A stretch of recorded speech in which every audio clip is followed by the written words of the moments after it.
Welcome back to the Girl Doc Survival Guide. Today, I'm joined by Dr. Annie M., a hematologist oncologist who has mastered the art of balancing multiple demanding roles. As program director for Hematology Oncology Fellowship at the University of Pittsburgh and a leading researcher in leukemia treatment, she brings practical insights into thriving in high-intensity medical careers while maintaining personal sustainability, including having 3 children who are all under the age of 10. Welcome to Annie. Thank you so much for having me. I appreciate the opportunity to be here. I'm thrilled to be talking to you. And can you first just share a personal anecdote? My 3 kids, who are 8, 7, and 5, really dominate my life. Most recently, my daughter had her Squishmallow themed 7th birthday party, which I hosted at our house. Squishmallow are these stuffed animals that have become bigger than Beanie Babies. It was so much work and so much fun all at the same time, which I think exemplifies so much of what we all do. So much work and so much fun. I like what you just said about doing stuff that is a lot of work, but also a lot of fun. That segues into my question on you juggle a high-intensity career, clinical research, program leadership, patient care in oncology. Very demanding. Cancer is very scary to people. What do you think is the most unrealistic expectation you've had to challenge about this idea or concept of doing it all? The challenge is the idea of us doing it all. I think that while it sounds like, quote unquote, a lot of us are doing it all, the reality is we're not doing all the things we probably want to do. For example, in patient care or in research and with leading the fellowship program or in my home life with my kids, I can think of so many things that I would do more of and that I wish I could do more in each of those areas in a silo. But in reality, that's just not possible. And so I think that I've had to come to terms with, I'm not going to do it all in all of those areas. I'm going to do as much as I can to maintain enjoying all of those things. But I think it was hard for me to wrap my head around that I can't just have it all. Letting go of that idea that I can or will do it all has been helpful. That's useful. So you let go of the idea of having it all or doing it all. And what does that mean practically? Yeah, so that means it's not work-life balance. It's more work-life integration. For me, at any given moment in my life or my day, there's a pendulum and it's swinging in one direction or another. There are days or times, weeks or periods of time where the pendulum is very much in the direction of my family and things at work, aside from patient care, scholarly kinds of things that can take a back seat do. And similarly, there are times when certain things at work take up my time and attention, particularly traveling for work, for meetings or talks or things like that. Then I have to put family a little bit in the back seat. At any given moment, I'm thinking about what to prioritize. My default is honestly my family, but very honestly, like I said, at any given time, that pendulum could be anywhere. And then within work, of course, there's various places where I could be swinging as well. It's just figuring out what's the most important at that moment. Yeah, I've learned that I really cannot do more than one thing at one time. It's really one thing, whether it's a family thing or a personal thing, just a me thing or a work thing. Related to that, do you have a certain approach to time management? I have to be realistic about what I can actually do in a certain amount of time. I used to work on the weekends. I would work at night. When fellowship applications come out in the summer, I still review every single one. I used to do that after work, meaning at night. I realized that's crazy. That is my work. So I started blocking off time at work on my calendar. This is the time I'm reviewing applications, and then I don't bring it home. I used to think I could do it all. Like I can fit this in and this. I realized that you just have to be really honest with yourself about the time that things take. My calendar has been really useful for me to just block off time. This is the time I'm going to go to my son's school play. Block that on my calendar, things like that. Even just putting in time to work on things, I block off time for that. That's been helpful. But again, I think it's really just the mental approach or attitude that you just have to be realistic about what you're taking on and how much time it takes. It's true. The physical act of actually putting something in a calendar does make you realize, where does it go? How long do I think it'll take me? And then later, it can also serve as a sort of a check. I blocked off an hour for this and I'm nowhere near done. So obviously, it takes a lot longer than that. One more thing I'll add to that is the other thing that I've tried to tell myself recently is that things can wait. In patient care, yes, things are urgent. I will take the extra time to call a patient or to follow up results. But outside of that, emails and even, I hate to say this, even deadlines sometimes, it's going to be okay. It's going to be okay if it takes a little longer. What you're saying is really important. Not to sound morbid, but I realized I am replaceable. But like the one role that would be hard to replace me, or really impossible, at least biologically, is as a parent to my children. Yeah. So that made me think about my priorities. Time moves differently with your kids. At work, we're talking about deadlines, and if you absolutely can't get to it, that's okay. The world moves on. But I almost feel the opposite with kids. This time really does go fast. And if you miss this, you're not necessarily going to get that back. I find being a mother extremely difficult. If it comes naturally to someone, that's just not me. It's a struggle for me to be the kind of mom that I want to be. But it is worth it. Just like you're saying before, it's work, it's hard work, but it's also fun. So many times I'll be frantic to get something done for my kids, and I have my job and I have other things I have to manage. Can you talk about the challenges that women, and maybe especially women physicians, face in making and maintaining boundaries? That's such a huge issue. There's a lot of data out there that women tend to get asked to do service tasks, activities, committees that are service related, but not necessarily going to promote careers, but women are good at it. They tend to say yes, etc. That is true of me. That is one area that can be challenging in terms of boundaries. The other thing I try to speak up a lot about is women and mothers tend to have a more of the burden of childcare. That's certainly a gross generalization, but it tends to be that women take on more of the kind of childcare, house related kinds of tasks and things that are scheduled outside of work hours. Division meetings happen after clinic time. So that means like 5:30, right? Or if it's not going to be after, then before at 7 a.m. Those are the worst possible times for parents with young kids, mothers and fathers. But I tend to see, at least around me, it's the women who are impacted more. And so I think that's really challenging, because if you're supposed to be at meetings and engaged and participating, but you're sacrificing something, you can't be as engaged. And I think that's really hard too, because the boundaries are spilling into your other responsibilities, but what can you do about it? That's just the way the system is set up and culture is set up, and that's really hard. You mentioned that you speak out about this. Have you come to any potential solutions for that? I actually chair our Women's Initiatives Task Force for our cancer center. It's a group of women that include both physicians and scientists. We surveyed parents a few years ago to get a climate survey. One of the things that came up in that survey was meeting times and how meeting times are universally difficult for parents.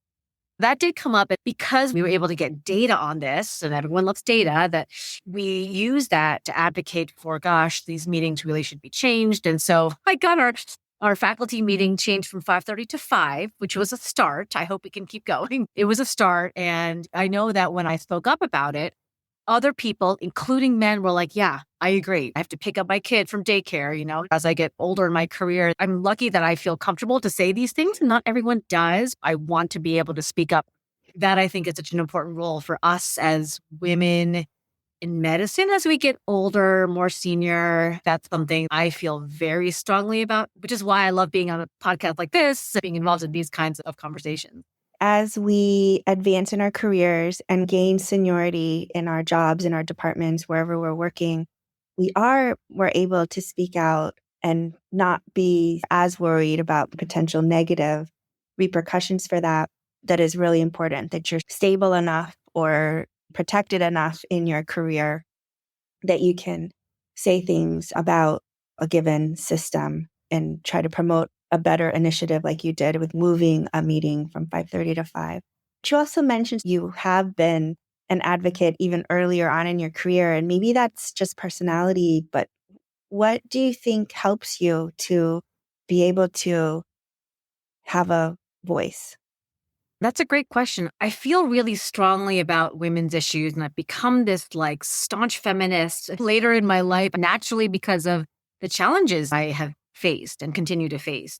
I've taken the attitude that if I can't be successful in my career and have the kind of academic career and clinical career that I want and have a family and be really involved in my family, then I don't want to do it. And so I'm going to speak up about it. I still am good at my job and want to be good at my job, but I also have to be honest about these other things. Maybe it's the honesty piece of me. I'm a terrible liar. Maybe that's why I've been more comfortable being outspoken about these things. Part of why you want to speak up about this is because you face challenges and continue to face challenges. Would you be able to share what some of those are? While I can be outspoken about having a family and my kids, I do think there's a stigma that is unavoidable. I guarantee you, if people were to ask, it's like, oh, Annie, she's the one who's always making excuses about her kids. Oh, she can't make the meeting because something with her kids. And, I own that, but it's certainly not always going to work in my favor. Early in my career was much more macroaggression. Within Hemonc, I do stem cell transplant and hematologic malignancies, and it's a lot of inpatient, it's intensive patients, right? They get really sick. My boss at the time, I was graduating fellowship, and he was like, do you really want to do that? Don't you want to have a family and have kids? Discouraging me from doing that because I'm a woman and wanted to have a family. And I was like, gosh, what does that mean? Things like that were just pretty blatant. Even more recently, I had this research opportunity to lead something basically directly taken away from me. The reasons that were given to me, one major reason was because I don't go to the group meetings, which occur on Tuesday mornings when I'm driving my kids to school. The time I drive my kids to school is golden. I get to hear everything. And so I don't want to give that up. And so I don't attend the meetings. I could make the meetings, but I don't want to. That was something recently that I dealt with. I made my choice. I have to own that. Some other things are more subtle with things like stigma. I had another previous boss who described my leadership style with the fellows as too maternal. I was like, I think he's saying that because I'm a mom of 3 young kids. Too maternal. It's like also putting down mother. What's wrong with being maternal? I get the two part, but like too maternal. So if you were just maternal, it would have been okay. And do you think a man ever gets called too maternal? When you have these macroaggressions or even smaller things that are maybe a little bit hard to pinpoint, just like stigma or something, and you're rightly owning certain things, like you choose to drive your kids to school Tuesday mornings. You don't want to miss that. I've been in that situation too, where I'm like, this is my choice. I'm going to be there and do X, Y, or Z with or for my kids. And I'm not going to go to a meeting, even a meeting that I really want to, even if it's like a one-time meeting in Germany, I'm not going to go. And you said, just accept that. But it shows opportunities are taken away from you or are not materializing because of these choices. We are making them ourselves as mothers or parents. But at the same time, when a meeting is consistently at 7 a.m., when most kids are getting ready for school, in a way, it's not really a choice because someone's got to be doing that. And that's the hard thing. It's hard. The virtual world is a blessing in so many ways, but it's also challenging because I'm constantly on meetings on my phone and my kids think, oh, there's mom on her phone again, on another meeting. From their perspective, they don't know what I'm going to or not going to or choosing and not choosing. It's tough because I don't want to be on my phone on a meeting at home. I don't. But sometimes that's just how I make it work.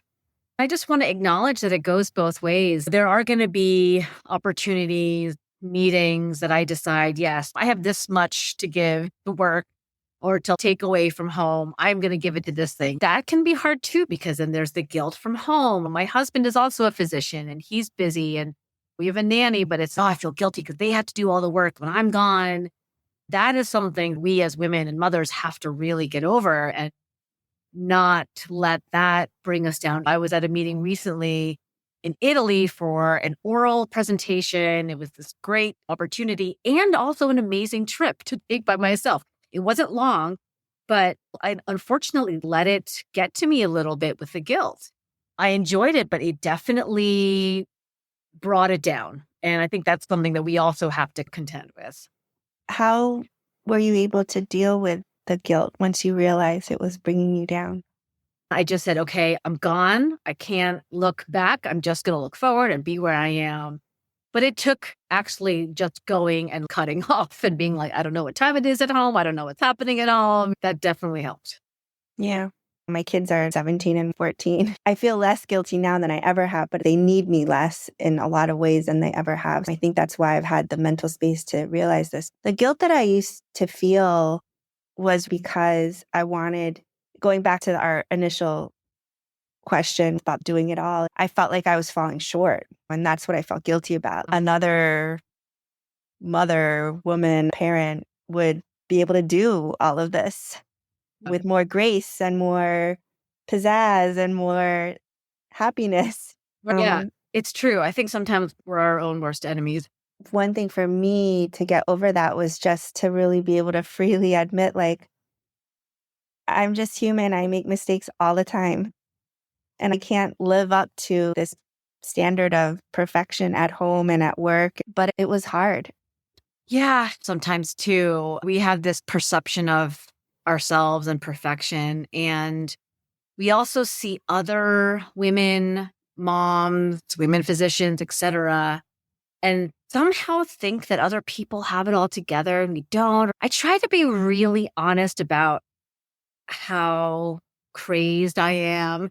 Or, gosh, I forgot to do XYZ for school. I forgot it was pajama day and my kid went in normal clothes. Oops. I try to be really humble and upfront about how much I don't have it together to normalize it. I think we should do that for each other because who really has it together, right? Really.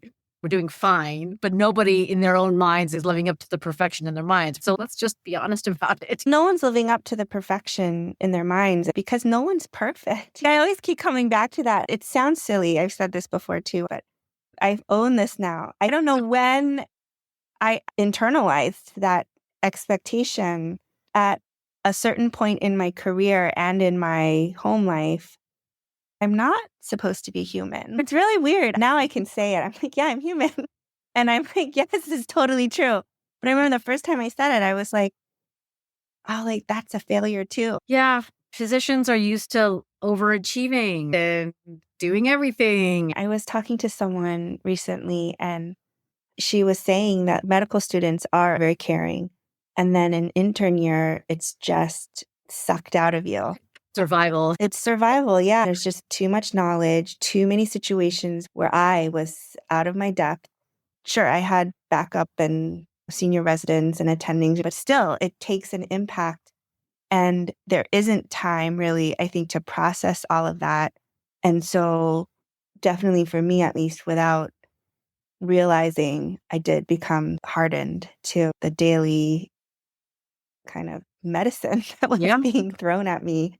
Yeah. I'm not sure, but I think that's probably when I started to think without really realizing that, oh, I'm supposed to be more than what I really am. And it's a burden to try to be more than what you really are. It's impossible. We're just so used to pushing to just keep seeing how much more we can do. At some point, like you don't need to do that anymore. You don't need to figure out where exactly are my limits or how much more can I do. That's not normal. Yeah. It sounds like you came to this point earlier than me, which is great. For me, at some point, I was like, wow, I came through overall successfully. Nothing terrible happened. And maybe someone looking at me from the outside could think, oh, yeah, she does it all. She has it all. And no, really, no, I don't. I do try to normalize and be honest about the things that I'm constantly not able to do on a Yeah, daily basis. I agree. I think we all are experiencing that at some level and talking about it openly, being upfront about it. I think that it humanizes all of us. Yeah. Okay. Very ill patients who need stem cell transplants. And then once they get the stem cell transplant, they're very ill on the regimens, the sort of macroaggression of someone telling you, are you sure you want to do that? Don't you want to have a family? What would be your response now to someone who does really want a family, does really want a career like yours, but also is like, I do want to spend time with my family. I don't want to just be attached to work. Yeah. I try to tell young women that it's okay to want to have a family and have a career, an academic career, an intensive career, or heavy clinical career, whatever it may be. It is doable. I try to emphasize that it all doesn't happen at once.